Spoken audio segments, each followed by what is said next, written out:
জানিয়ে দিব সর্বশেষ আপডেট বাংলা সংবাদ। শুরুতেই শিরোনাম। প্রথমেই জানিয়ে দিব, এবার ধরা খেল সাবেক তথ্য প্রতিমন্ত্রী মোহাম্মদ আলী আরাফাত ও তার স্ত্রী। এরপর জানিয়ে দেব, সেনা স্কোয়াডে হাসিনার ফাঁসি হবে, গোপন তথ্য ফাঁস করল পিনাকি ভট্টাচার্য। থাকছে বিস্তারিত প্রতিবেদন। সবশেষে দেখবেন হাসান মাহমুদের রিমান্ড, অবৈধ সম্পদ ফাঁস। এতক্ষণ শুনছিলেন সংবাদ শিরোনাম, এখন থাকছে বিস্তারিত। টানা 15 বছর ক্ষমতায় থাকার পর জনবিক্ষোভের তোপে ক্ষমতাচ্যুত হয়েছেন বাংলাদেশের সাবেক প্রধানমন্ত্রী শেখ হাসিনা। ছাত্র জনতার অভ্যুত্থানের মধ্য দিয়ে গোটা হাসিনা সরকারের পতন হয়েছে। দেশ ছেড়ে পালিয়ে যেতে বাধ্য হয়েছেন এক সময়কার গণতন্ত্রের মনস্কন্যা হাসিনা। এভাবে তার চলে যাওয়া বাংলাদেশের প্রাতিষ্ঠানিক স্তরে যে শূন্যতা তৈরি করেছে তা নিরসনে কাজ শুরু করেছে প্রধান উপদেষ্টা নোবেল বিজয়ী অর্থনীতিবিদ ডাক্তার মোহাম্মদ ইউনূস নেতৃত্বাধীন অন্তর্বর্তী সরকার। তবে হাসিনা যে পররাষ্ট্র নীতির উপর ভিত্তি করে তার স্বেচ্ছাতান্ত্রিক ক্ষমতাকে স্থায়ী করার স্বপ্নে বিভোর ছিলেন, তা এখন পরিবর্তন করার সময়ের দাবি। 12 আগস্ট জাপানে গণমাধ্যম Nikkei Asia after Hasina Bangladesh news of foreign policy reset শিরোনামে একটি বিশ্লেষণ প্রকাশ করেছে, যেখানে বলা হয়েছে বাংলাদেশের নেত্রী শেখ হাসিনার এমন পতন চমক হলেও 5 আগস্ট তিনি পালিয়ে যাওয়ার পর তার বাসভবন তথা গণভবনে বিক্ষুব্ধ জনতার ঢল মোটেও আশ্চর্যের ছিল না। কেননা দেশটির অর্থনীতিতে সীমাহীন দুর্নীতি জনগণকে বছরের পর বছর ধরে বিক্ষোভ করে তুলেছে। যদিও হাসিনার সরকার আসার পর আগের তুলনায় দেশের সার্বিক অর্থনীতিতে কিছুটা পরিবর্তন হয়, কিন্তু তার দলীয় লোকজনের দুর্নীতি এবং অর্থ পাচারে দেশটির অর্থনীতির দারুণভাবে ভেঙে পড়েছে। এছাড়া তার আমলে প্রতিটি নির্বাচন নিয়ে কারচুপির অভিযোগ সত্য বলে প্রমাণিত। ভিন্নমত দমনে হাসিনা এতটাই কঠোর ছিলেন যে তার শাসন আমলে কেউ কথা বলার সাহস করত না, কেননা তিনি অনেক গুম খুনের সুষ্ঠু তদন্ত করতে ব্যর্থ হয়েছেন। বাংলাদেশের সামাজিক প্রেক্ষাপটে অর্থনীতি এবং রাজনীতি অঙ্গিকাভাবে জড়িত। দুর্নীতি এবং অপব্যবস্থাপনার অর্থনীতিকে দুর্বল করে দেয় দেশটির রাজনীতিতে।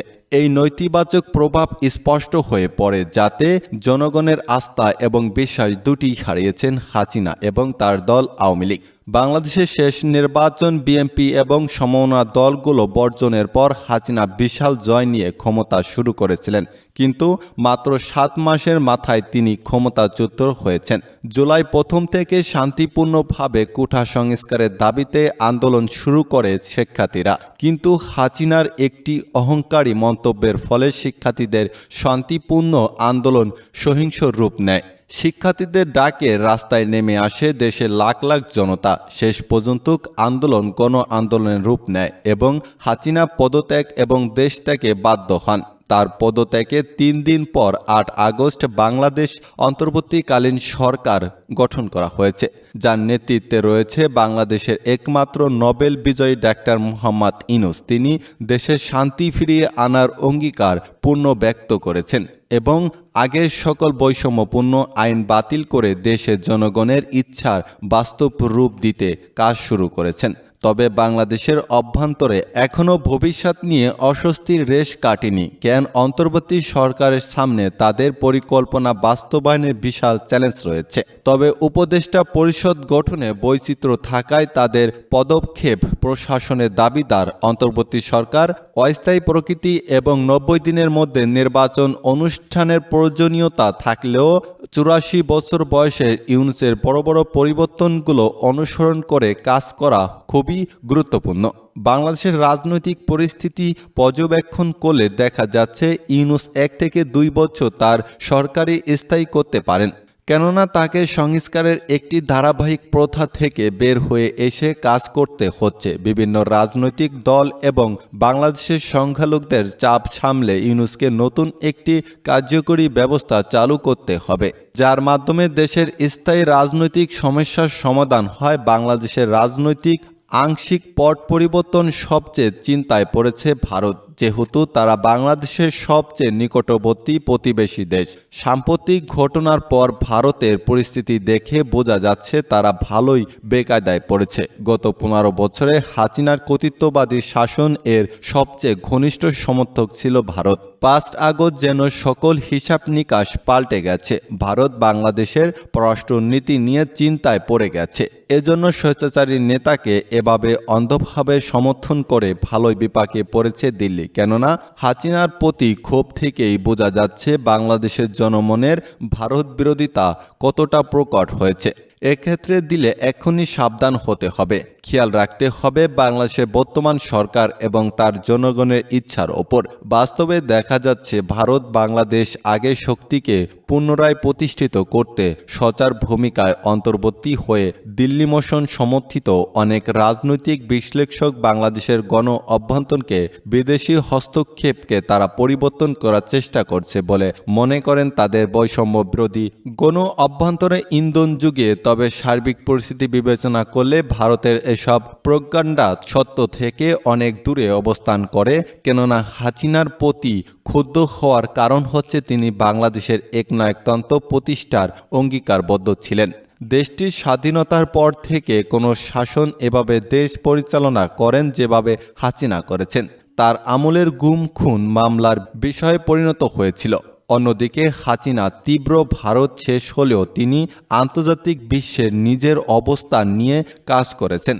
হাসিনার সরকারের ভারতপ্রীতির পরেও তারা চীনের সঙ্গে একটি ভালো সম্পর্ক বজায় রাখতে সক্ষম হয়েছিল, যেখানে চীন এবং ভারত নানান ইস্যুতে দ্বন্দ্বে লিপ্ত রয়েছে। অন্যদিকে পশ্চিমা দেশগুলো ঢাকার সাথে কূটনৈতিক সম্পর্ক বজায় রেখে হাসিনা সরকারের গণতান্ত্রিক দুর্নীতি এবং মানবাধিকার লঙ্ঘনের দিকে নজর দেয়। পশ্চিমাদের এমন নীতি অপশাসনকে দীর্ঘ হতে সহায়তা করেছে বলে অনেক রাজনৈতিক বিশ্লেষকদের অভিযোগ রয়েছে।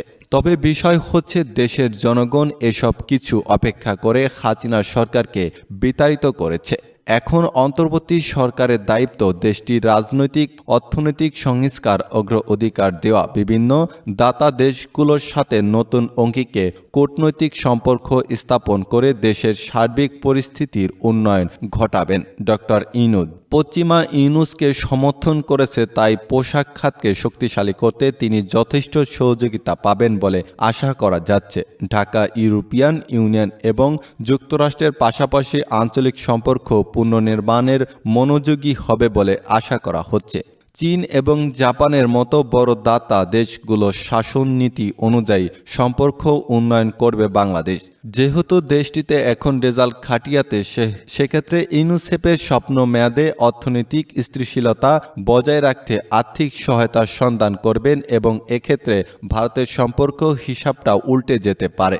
পরিস্থিতি বিবেচনা করে তারা কূটনৈতিক সম্পর্ক করবে, সেক্ষেত্রে সতর্ক না হলে চলবে না।